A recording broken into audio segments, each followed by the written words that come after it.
The world awoke to a seismic shift. BRICS nations announced unified gold-backed digital currency. Screens from New York to Tokyo flashed the news, signaling a direct challenge to the US dollar's dominance. The announcement, broadcast from Beijing, Moscow, New Delhi, Brasilia, and Pretoria, was a display of unity and intent.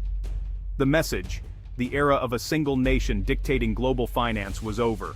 Gold prices soared, oil contracts began pricing in the new digital unit, the BRIC, and futures markets reeled. For the first time in generations, nations had a real alternative to the dollar for critical transactions. The move was a response to years of frustration with US sanctions and the weaponization of the dollar. BRICS leaders declared this was not just economic maneuvering, but a new narrative for global power. They called out the IMF and World Bank as relics of a Western-dominated era, promising a system for the modern world. The new currency was just the first pillar of a parallel system, built with or without Western approval. The world had just witnessed the opening shot of a new kind of global competition, fought with blockchains, bytes and barrels of oil. The post-American world had just begun. BRICS began as an investment bank acronym in 2001, grouping Brazil, Russia, India, and China as future engines of growth. What started as a catchy label became a political bloc, united by frustration with a system designed by post-war victors. By 2025, BRICS represented nearly half the world's population and a larger share of global GDP than the G7, yet held little power in global institutions. Their unity is driven by a desire for a multipolar world, multiple centers of power, not just one. The 2024 expansion, adding Saudi Arabia, UAE, Iran, Egypt, and Ethiopia, transformed BRICS into a resource-rich coalition. Now they control vast oil, gas, minerals, and manufacturing capacity, giving their challenge to the dollar real weight. Their ambition de-dollarize global trade and insulate themselves from US sanctions. Russia's exclusion from SWIFT after the Ukraine invasion was a wake-up call for all. Offensively, they seek to project influence. China's Belt and Road is building the infrastructure for a new world order. The expanded BRICS hope to create a system where their voices matter and their interests are respected.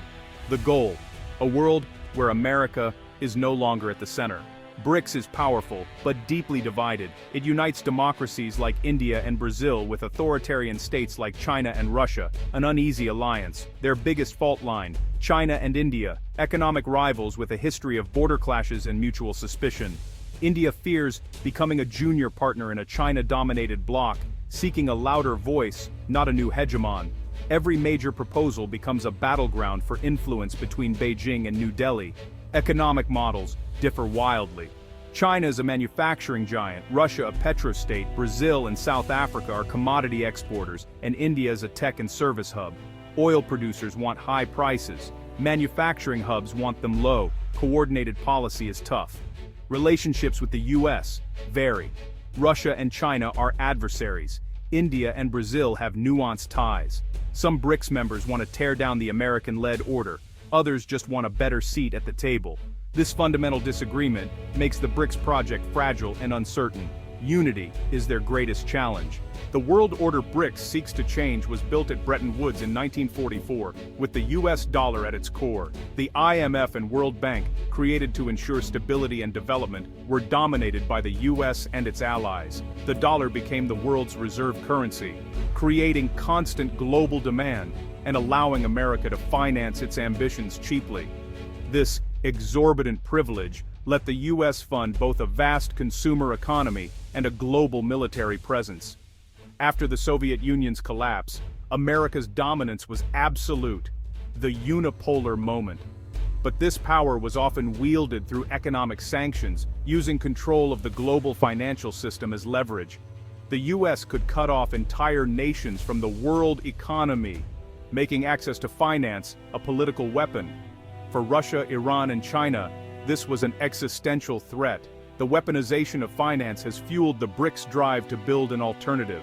The dollar's dominance is now being challenged for the first time in generations. The question: can the old order withstand this new competition? The stakes are global. BRICS isn't just complaining. They're building a parallel financial system. The new development bank, launched in 2015, offers infrastructure funding without Western political strings. Unlike the IMF, the NDB gives equal voting rights and lends in local currencies, reducing dollar dependence. Its symbolic importance is immense. the global south can now finance its own development. The bank's expansion to include the UAE, Egypt and Bangladesh shows its growing appeal. The real game changer is de-dollarization of trade. Russia and China trade in rubles and yuan. India sets up rupee-based trade with Russia and the UAE. With Saudi Arabia and the UAE on board, oil trades could soon bypass the dollar, striking at the heart of the petrodollar system. The ultimate goal is a gold-backed digital currency and a BRICS payment platform, independent of US oversight. China's CIPS and other national systems are being linked to create a robust alternative network. The new financial architecture is taking shape, one with more than one option. These shifts aren't just headlines, they're changing daily life. The US-BRICS rivalry is reshaping supply chains, prices, and technology. Chinese tech giants like Huawei and Xiaomi now rival Apple and Samsung, while US sanctions limit choices in some markets. Oil prices are increasingly set by BRICS coordination, not just OPEC or Washington. If oil trades move to yuan or a BRICS currency, price volatility could rise for dollar-dependent countries. Trade wars and tariffs mean higher prices for cars, electronics, and food. Costs pass to consumers. The era of seamless globalization is ending. Economic blocs are fragmenting the world. Even the internet is splitting. The splinternet means different rules, platforms, and access, depending on your country. China's Great Firewall and BRICS digital systems challenge the open American-led internet. The apps you use, the news you read, and how you pay online may soon depend on your country's alliances. The new world order is already in your pocket, and your wallet. The global competition is personal. The world is splitting between two models of power. The US wields software, financial systems, culture, alliances, and military might. This network power has set the global agenda for decades. BRICS, meanwhile, is hardware, population, resources, manufacturing, and infrastructure. China's Belt and Road is the ultimate hardware play, connecting continents with steel and concrete. The West controls the operating system. BRICS is building the machine. The contest is complex. The G7 holds the financial heights, but BRICS has the raw materials and demographic momentum. The key question: can BRICS overcome internal divisions to act as a true bloc? Can India trust China? Can Saudi Arabia and Iran cooperate? If not, the US may use its diplomatic software to keep them divided. The ambition is real, but unity is the test. The future of the world order hangs in the balance.